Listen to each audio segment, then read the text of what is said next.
Ngayon, punta naman tayo dun sa isang issue. Ang dami natin pag-uusapan. Mahaba-haba tong vlog na to. Matutuwa kayo dahil napakarami yung matututunan talaga sa vlog na to ngayon. Nasa kondisyon ako eh. Wala ako sa studio ko pero nasa kondisyon yung isip ko dahil napagtagpi-tagpi natin yung mga sitwasyon. Ito naman, dito naman tayo mga bossing sa awayang Claire Castro at saka Inday Sara. O kaya sa susunod na kaya natin discuss to, no? Yung awayang Inday Sara at saka Claire Castro. Oh, mamaya ano kaya i-separate kaya natin na vlog. Pero hindi, sige na, pakinggan na lang natin para mas maganda. Ang lumalabas sa bibig ni Presidential Communications Office Undersecretary Claire Castro. Yan ang maanghang na pahayag ni Vice President Sara Duterte. Giit ng pangalawang Pangulo. Ayan, basura ang lumalabas sa bibig ni Claire Castro. Why? Kasi basura din yung pumapasok. Kaya mabaho ang bibig niyan ni Claire Castro. And titingnan nyo dito sa report na to, uulitin ni VP Sara yung salitang magpinsan sila. Claire, ganito ka bobo eh. Ganito ka kasi katanga. You're taking things literally. Oo. Hindi binago ni Inday Sara yung sinasabi niya na pinsan ka ni Claire. Alam mo kung bakit? Pares kayo ng wavelength. Yun ang ibig sabihin nun. Pares kayong tanga. Pares kayong walang sasabihin maganda para sa Pilipinas. Magka-level kayo. Yun yung ibig niyang sabihin. Okay? So, diretso pa natin to. Again, ano ang trabaho ni Claire Castro? Ang trabaho ni Claire Castro is to tell the people that we are doing good, that the president is working. Sasabihin niya, ano yung mga ginagawa ng presidente. Lately, meron ba tong mga sinasabi patungkol sa mga ginagawa ni Bongbong? Wala. Lahat ng sinasabi nito is puro Duterte, Duterte, Duterte, Duterte. Sagot kay BP Sara, ganito. Trabaho ba yun ng spokesperson? Hindi. Ang trabaho ng spokesperson, ipaintindi, dahil hindi kayang gawin ng presidente yan, sobrang busy niya, ipaintindi sa taong bayan, pagdating sa issues, nandito na tayo.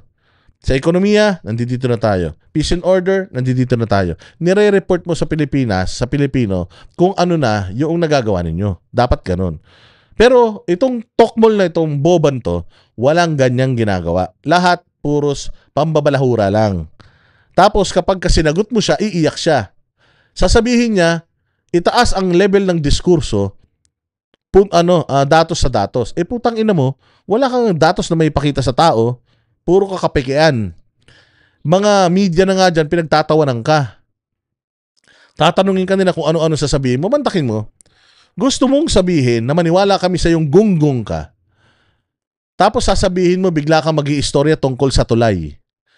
Na kaya kinuha yung PhilHealth is konektado sa yung tulay na ginawa or gagawin, konektado doon sa health ng Pilipino. Kasi kung sa isla na to, nandoon yung tao, hindi makatawid kasi nandoon sa kabila yung ospital, gagawan mo ng tulay para makatawid siya, makapagpagamot siya. So, related yung tulay sa healthcare. Putang ina, tinan mo. Ganyang ka kabobo. Tapos gusto mo itataas ni Inday Sara yung diskurso. Kay Banat Bay nga, hindi ka nanalo. Si Banat Bay, hindi pa abogado yan. Vlogger lang yan. Pinahiya ka pa nga eh. Ginawa ka pang tanga. Mantakin mo, ikaw lang ang pwedeng magtanong sa kanya, siya hindi pwedeng magtanong sa'yo, pero nagawa ka pa rin tanga ni Banat Bay, tas gusto mo itataas ni Inday Sara ang level ng diskurso. Dapat nga Malacanang ang nagtaas ng tawag dyan, yung requirements. Dapat nagtaas ang Malacanang ng requirements sa pagkuha ng spokesperson. Dapat hindi tumanggap ng tanga katulad mo eh. Instead of magpagawa ka ng tulay, di sana magpagawa ka na lang ng ospital doon, di mas maraming matutulungan yun. Tama o mali? Kasi yung tulay, hindi naman yan trabaho ng PhilHealth. Trabaho yan ng DPWH. Tukmol ka. Hindi ba? So yan ang sinasabi ko sa'yo, Claire Castro. Isa kang basura, isa kang basurera, kaya ka kinuha ng basurang gobyerno kasi basurera ka. Yung basura ginagawa mong ginto. Yun ang trabaho mo. Okay? Kaya yun ang pinapaintindi mo sa tao na yung basurang ginagawa ng pamahalaan na ito ay ginto. Pero hindi nyo na maloloko tao. At ito ang masasabi sa iyo ni Inday Sara.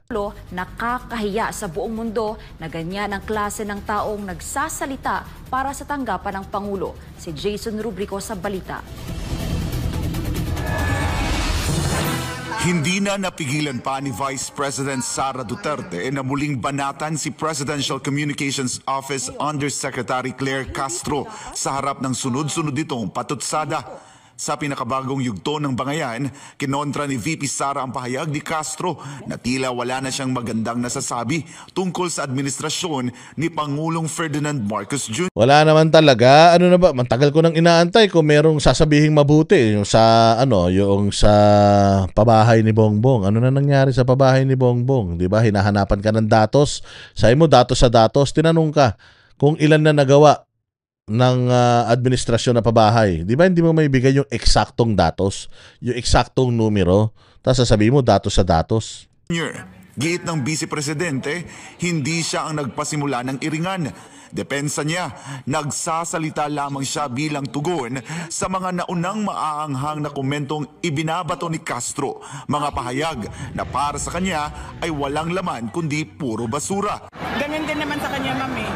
Sumasagot lang naman ako sa kanya. Hindi naman ako, hindi ako. Tsaka isa pa, away to ng Unity. Hindi ka naman part ng Unity, kupal ka eh. Away to ni Inday Sara at ni Bongbong. Kung magsagutan man sila, putangin na mo, hayaan mo si Bongbong sumagot. Kasi si Inday di naman gumagamit ng spokesperson para sagutin ka or para sagutin si Bongbong Marcos at sabihin kung ano yung mga gusto sabihin ni Inday Sara. Matapang si Inday Sara kasi nga, ano siya, kaya niyang sabihin itong mga bagay ng to nang siya, hindi katulad ng amo mong walang betlog na kailangan pang gumamit ng aso na katulad mo para lang sumagot para sa kanya.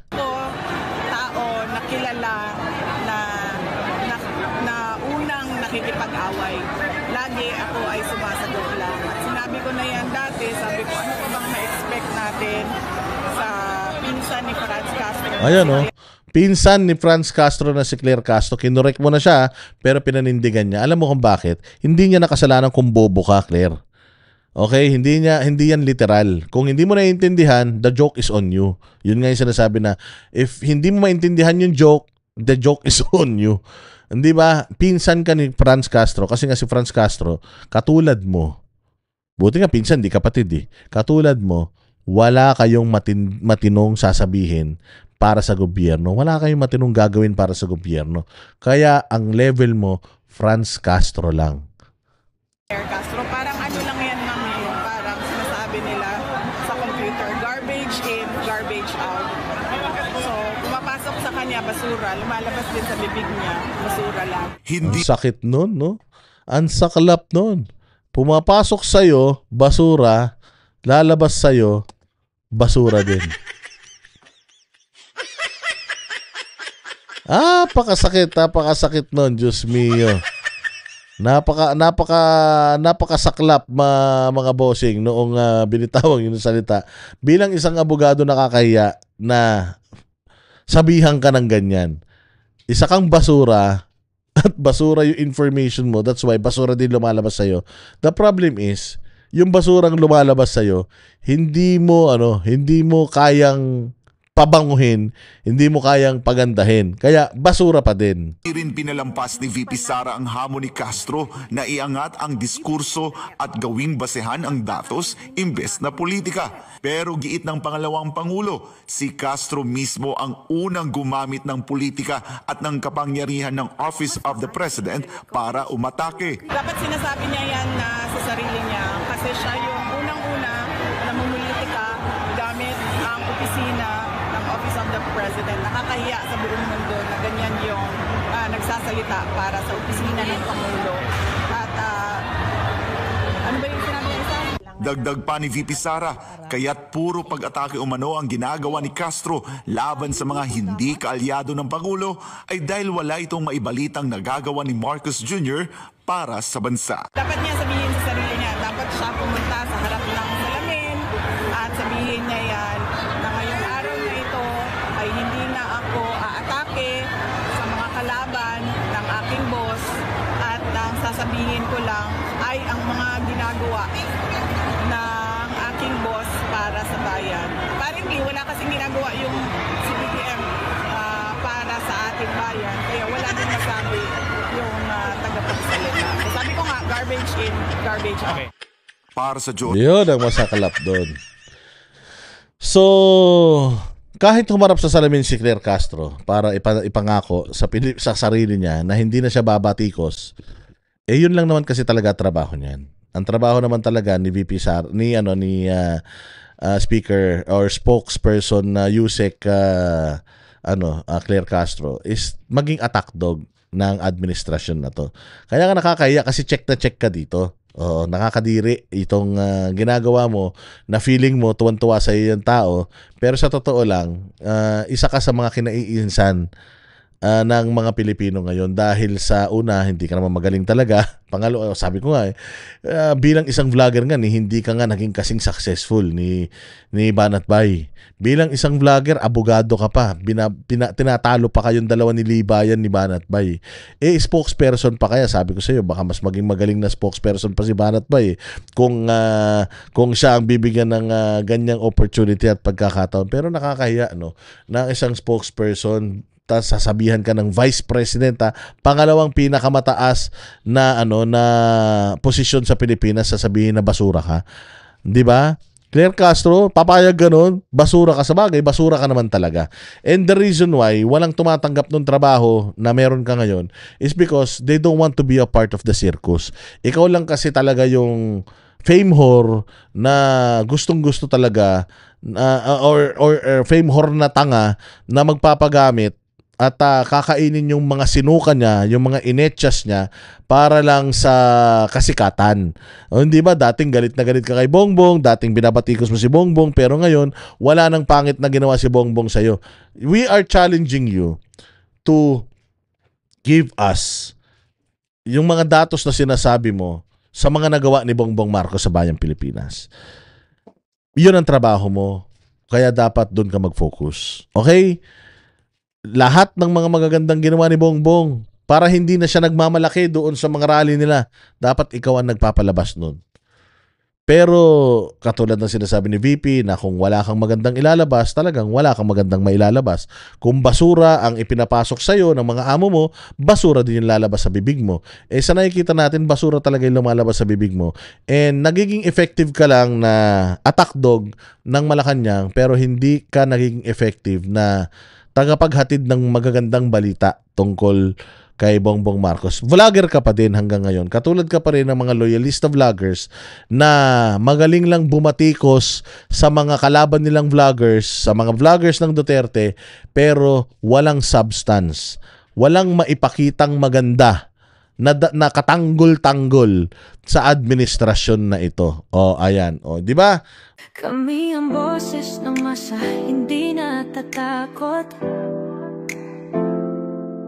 Katotohanan lang, di kami nalulunod. Walang bahid ng sismis, lahat ay totoo. Kahit sino ka pa, pag mali ka, babanatan ka. Walang pinipili kulay, wala kaming kinikilingan. Basta para sa bayan, kami lalaban. Pagdama palakpakan, pag mali banatan. Di matitinag, di matatakot, para sa bayan tuloy ang sigaw. Sa harap ng kamera, walang halong takot. Mga baluktot, lahat kayo'y tutumba. Ang hustisya at totoo, yun lang ang mahalaga. Kahit sinong harang, di kami matitinag. Walang pinipiling kulay, wala kaming kinikilingan. Basta para sa bayan, kami lalaban.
walang